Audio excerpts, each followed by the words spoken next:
Good morning everybody. आज हम जो पढ़ने जा रहे हैं वो है न्यूट्रिशन इन ह्यूमन बीइंग्स। पिछली क्लास में हमने न्यूट्रिशन इन अमीबा देखा।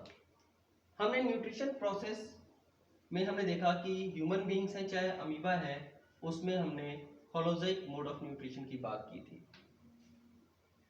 उसमें हमने 5 स्टेप्स आए थे होलोजोइक न्यूट्रिशन के: इंजेशन, अंतग्रहण, डाइजेशन, पाचन, तीसरा एब्जॉर्प्शन, अवशोषण, चौथा एसिमिलेशन, स्वांगीकरण और पांचवा इजेशन। आइए इन्हीं 5 स्टेप्स को न्यूट्रिशन इन ह्यूमंस में समझने की कोशिश करते हैं। हमने देखा न्यूट्रिशन इन ह्यूमन बीइंग्स पढ़ने के लिए हम सबसे पहले digestive system, human digestive system की बात करते हैं।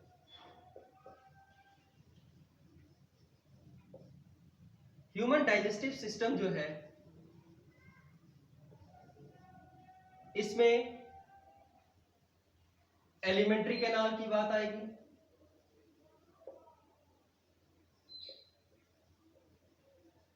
मतलब आहार नाल, जो मुख से आपका गुदा तक फैली होती है। मतलब एलिमेंट्री कैनाल एक पाइप लाइक स्ट्रक्चर है, highly coiled pipe like structure which start from mouth and ends to anus, मुख से गुदा द्वार तक। इसकी अप्रोक्सीमेटली लंबाई 9 मीटर की होती है। In adult human beings it measures about 9 metre in length from mouth to anus. ये तो हमारा एलिमेंट्री कैनाल या डाइजेस्टिव ट्रैक्ट की बात होती है। इससे संबंधित कुछ हमारे पास डाइजेस्टिव ग्लैंड्स हैं। क्या करते हैं ये डाइजेस्टिव ग्लैंड्स? ये डाइजेस्टिव ग्लैंड्स एंजाइम्स रिलीज करते हैं, पाचक रस, जो पाचन में सहायता करते हैं। तो अगर हम ह्यूमन डाइजेस्टिव सिस्टम को पढ़ना का प्रयास करते हैं तो उसमें 2 हेड्स में पढ़ते हैं। पहला हमारे पास एलिमेंट्री कैनाल, जिसमें एलिमेंट्री कैनाल में डिफरेंट ऑर्गन्स जो डाइजेस्टिव सिस्टम से रिलेटेड है उनके बारे में चर्चा करेंगे, और दूसरा डाइजेस्टिव ग्लैंड्स के बारे में बात करेंगे जो एंजाइम्स रिलीज करते हैं और डाइजेशन प्रोसेस में हेल्प करते हैं। तो आइए सबसे पहले हम ह्यूमन डाइजेस्टिव सिस्टम, मतलब उसमें पहले उनके कौन कौन से ऑर्गन्स हैं डाइजेस्टिव सिस्टम में और कौन कौन से ग्लैंड्स। आइए ड्राइंग बनाते हैं, बहुत आसान सी ड्राइंग है। हम स्टार्ट करते हैं अपना ओरल कैविटी से, मुख गुहा। मुख गुहा हमने देखा कि वो पोर्शन है जो इंजेशन में हेल्प करता है, फूड को इनटेक करने में हेल्प करता है, उसको हम ओरल कैविटी या मुख गुहा का नाम देते हैं। अब अगर आप अपना मुंह खोलते हैं तो आपको दांत नजर आ रहे हैं अंदर, और आपकी जीवा, मतलब टीथ एंड टंग।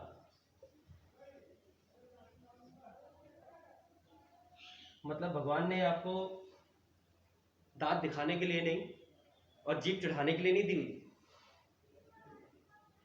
इसका हमारे डाइजेशन में बहुत बड़ा रोल है। दांत क्या करते हैं? जैसे मैंने आपको पहले वीडियो में बताया था, mechanical digestion, breaking up of large food molecules into smaller pieces. दांत क्या करते हैं? चबाते हैं। जो हम स्थूल भोजन तत्व निवाला लिया उसको हम चबाते हैं। कहते हैं एक निवाले को कम से कम 32 बार चबाना चाहिए निगलने से पहले, हमारा स्वास्थ्य बड़ा अच्छा बना रहता है। तो दांतों को हमने चबाने के काम लेके आए। चबाने के पश्चात जीवा ने क्या किया, मुंह में जो रस निकल रहा है हम उसकी भी चर्चा करेंगे। लार आती है, खाना स्वादिष्ट व्यंजन को आप सोचते ही क्या करते हैं, आपके मुंह में लार पानी आने लग जाता है।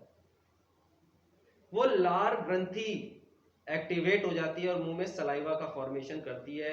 वो सलाइवा फूड के साथ मिक्स होती है, जीवा क्या करती है उसको अलटती है, पलटती है और भोजन को उस सलाइवा के साथ मिक्स करती है और लुगदी बन जाती है। बोलस क्या बन जाता है, लुगदी, जो हम बोलस फॉर्मेशन होता है जो हमें निगलने में आसानी हो भोजन को। अब टंग क्या करती है, भोजन को, फूड को सलाइवा के साथ अच्छी तरह मिक्स कर देती है और निगलने में जब आप थूक को निगलिए, जो आपके मुंह में सलाइवा बन रहा है उसको थोड़ा सा सोलो कीजिए, आपको अपने आप ही जीभ का रोल पता चल जाएगा कि वो खाने को निगलने में किस प्रकार कार्य करती है। हमने दांतों को देख लिया, हम दांतों को डिटेल में नहीं जा रहे हैं। 32 दांत हैं, कौन कौन से, इंसीजर्स, कैनाइन्स, प्रीमोलर्स, मोलर्स, ये हम अभी चर्चा का विषय नहीं बनाते हैं यहाँ। तो हमने देख लिया टीथ क्या है और टंग का रोल क्या है। फूड को पुश कर दिया गया नीचे की तरफ, मतलब भोजन यहां तक आके अब यहां तक, अब यहां से यहां तक एक लंबी पाइप है जिसको हम फूड पाइप का नाम देते हैं। फूड पाइप, आहार नाल, या इसको ओएसोफेगस का नाम भी देते हैं, ओएसोफेगस। अब कोई इसको ईसोफेगस प्रोनाउंस कर, ओ साइलेंट है, कोई इसको ओएसोफेगस प्रोनाउंस करता है, वो अपनी अपनी प्रोनाउंसिएशन पे है कि हम उसको कैसे स्पेल आउट करते हैं। I call it as oesophagus, food pipe और ओएसोफेगस। अब ये इसमें डाइजेशन कुछ नहीं होना, ये फूड को ट्रांसफर कर रहा है into a sac like structure called as stomach. मतलब भोजन कहां गया, अमाशय में। हिंदी में क्या बोल दिया स्टमक को, अमाशय। अब भोजन का जो सरकना है नीचे की तरफ, ग्रेविटी एक्ट नहीं कर रही। हम जानते हैं ना, किसी भी चीज को ऊपर से नीचे फेंको तो वो नीचे आएगी, नहीं। लेकिन जब बीमार पड़े रहते हैं, हम बिस्तर पे लेटे रहते हैं, तब भी हम खाते हैं, तब भी पेट में जाता है, वहां तो ग्रेविटी एक्ट नहीं कर रही। ऐसा क्यों होता है? हमने देखा कि जो ओएसोफेगस है उसकी जो अंतर भित्ति है, जो इनर लेयर है, उसमें लगातार कॉन्ट्रैक्शन और रिलैक्सेशन होता है। कभी आपने केचुए को रेंगते हुए देखा है? सिकुड़ता है, फैलता है, सिकुड़ता है, फैलता है। हमने देखा इस प्रकार की जो गति है उसको हम पेरिस्टाल्सिस मोशन कहते हैं, पेरिस्टाल्सिस मूवमेंट। तो जो ओएसोफेगस की जो भित्ति है वो लगातार संकुचित होती रहती है। इस संकुचन के कारण, पेरिस्टाल्सिस मोशन के कारण फूड क्या है, आगे की तरफ मूव करता है और फाइनली कहां पहुंचता है, स्टमक में। अब स्टमक में फूड पहुंचने के बाद जो स्टमक की इनर लाइनिंग्स हैं उनमें ग्लैंड्स पाए जाते हैं। जैसे मैंने पहले चर्चा बताया कि ग्लैंड्स क्या करते हैं, एक पर्टिकुलर एंजाइम्स रिलीज करते हैं। अब हम इस कॉलम को बाद में देखेंगे, पहले हम कौन कौन से ऑर्गन्स हैं उनको हम रिलेट करते हैं। ग्लैंड्स पाए जाएंगे, इनका रोल बाद में देखेंगे। अब ये फूड जो है स्टोर रहता है स्टमक में। जब यहां फूड का डाइजेशन हो रहा होता है, मैक्सिमम फूड का डाइजेशन आपका स्टमक में हो जाता है, क्योंकि सबसे लंबे समय तक फूड स्टमक में रहता है। फिर स्टमक से जो फूड पुश किया जाता है वो है ड्यूडिनम में। ये क्षुद्रांत्र का पार्ट है duodenum. Food is pushed into duodenum. ये यू शेप स्ट्रक्चर है, यू आकार का एक आपकी संरचना है ड्यूडिनम, मतलब ये क्षुद्रांत मतलब स्मॉल इंटेस्टाइन का पार्ट है।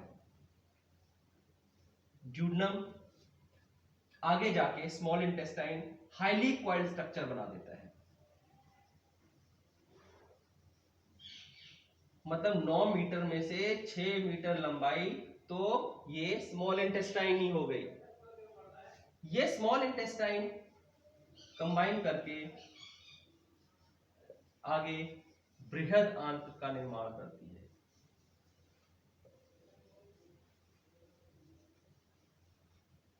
ये आपकी क्या हो गई, लार्ज इंटेस्टाइन बन गई।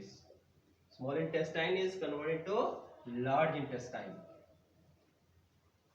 अब इस ड्यूडेनम में दो मेन ग्लैंड्स लगे हुए हैं, एक तो आपका यकृत लीवर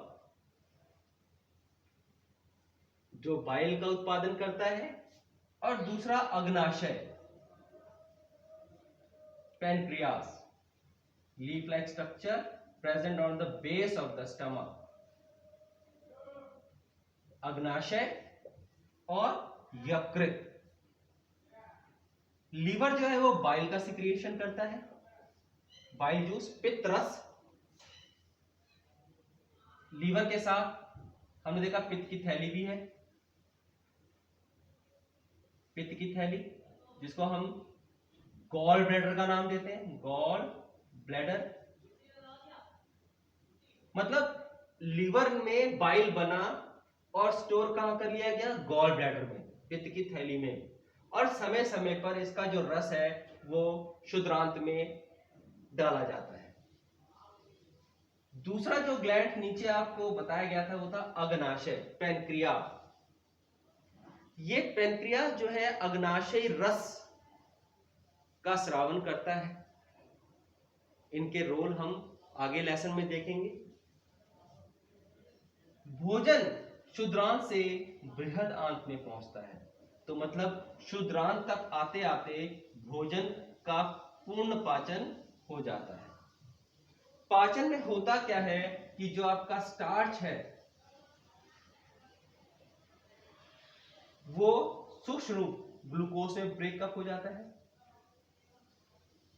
प्रोटीन आपका ब्रेक हो जाता है अमीनो एसिड, अमीनो अम्ल में, अमीनो एसिड्स में, और जो आपका वसा फैट जो है वो किस में टूट जाता है, फैटी एसिड और ग्लिसरॉल में। मतलब ये इसके स्थूल भाग है, स्टार्च प्रोटीन फैट, मतलब कार्बोहाइड्रेट हम कह सकते हैं। कार्बोहाइड्रेट वो स्टार्च के रूप में हो सकता है, सेलुलोज के रूप में हो सकता है, या किसी अन्य रूप में हो सकता है। Carbohydrate is broken down into acids and fat is broken down into fatty acid and glycerol। मतलब क्षुद्रांत तक आते आते भोजन का पूर्ण पाचन हो गया, और वहीं क्षुद्रांत में भी एब्जॉर्प्शन का कार्य भी हो गया, अवशोषण का भी कार्य हो गया। क्षुद्रांत की जो भीतरी सतह है उनमें कुछ उंगली नुमा संरचनाएं पाई जाती हैं जिनको हम विलाई कहते हैं। ये विलाई क्या करती हैं, बृहद क्षेत्रफल प्रदान करती हैं कि आसानी से पदार्थों का अवशोषण हो सके। तो नेक्स्ट हमारा एब्जॉर्प्शन कौन हेल्प कर रहा है, स्मॉल इंटेस्टाइन के इनर वॉल पे finger like projections villi which increases the surface area of the absorption. These are richly supplied by blood capillaries। उनकी जो भित्ति है वो रक्त वाहिकाओं से आच्छादित होती है कि आसानी से चीजों को वहां से एब्जॉर्ब करके उनके मूल स्थान पर पहुंचाया जा सके। लार्ज इंटेस्टाइन तक भोजन आया, पूरी तरह भोजन पाचन हो चुका है, अवशोषण हो चुका है। अब एसिमिलेशन का कार्य, मतलब यहीं से भोजन एसिमिलेशन का कार्य कोशिकाओं में होगा। जो रक्त जो है सूक्ष्म भोजन के जो रूप हैं, जो सॉल्युबल फॉर्म से उनको ट्रांसपोर्ट करके ले गया, कोशिकाओं में एसिमिलेशन होगा। अब जल का अवशोषण लार्ज इंटेस्टाइन में, जो फूड का एब्जॉर्प्शन कहाँ हो गया था, स्मॉल इंटेस्टाइन में। जो एक्स्ट्रा वाटर है वो लार्ज इंटेस्टाइन में एब्जॉर्ब होगा, और लार्ज इंटेस्टाइन के जो रेक्टम भाग है, रेक्टम भाग में सॉलिड वेस्ट मटेरियल जो है वो फीसेस के फॉर्म में, मल के रूप में एकत्रित हो जाएंगे, और समय समय पर इसको ईजेशन, वायक्षेपण, एनस के द्वारा, गुदा के द्वारा इनको बाहर निकाल दिया जाएगा। तो आज की चर्चा हमारी ह्यूमन डाइजेस्टिव सिस्टम के बारे में थी। आइए एक रिकैप करते हैं। भोजन ओरल कैविटी से लिया गया, चबाया गया और उसको निगल लिया गया। निगलने के साथ वो आपका फूड पाइप से होता हुआ स्टमक में आया। भोजन का पाचन हालांकि मुख में ही प्रारंभ हो जाता है। मूलतः भोजन का पाचन स्टमक में हुआ। पचित भोजन जो उसमें भोजन के पाचन के बाद वो लार्ज स्मॉल इंटेस्टाइन में पूर्ण हुआ, भोजन का पाचन पूर्ण स्मॉल इंटेस्टाइन में हुआ, और वहीं पे एब्जॉर्प्शन का कार्य स्टार्ट हो गया। कोशिकाओं में जो एब्जॉर्ब फूड है, अवशोषित भोजन है, उसको ऊर्जा के रूप में परिवर्तित कर लिया गया, और जो व्यर्थ का जो पदार्थ थे, जो अनडाइजेस्टेड अपचित भोज्य पदार्थ थे, उनको मल के रूप में शरीर से बाहर निकाल दिया। इस प्रक्रम को हमने वायक्षेपण या इजेशन का नाम दिया।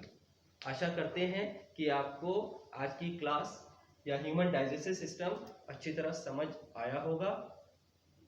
इसको ध्यान से पढ़ेंगे आप तो और भी क्लियर होगा। आज के लिए बस इतना ही। जय हिंद, जय भारत।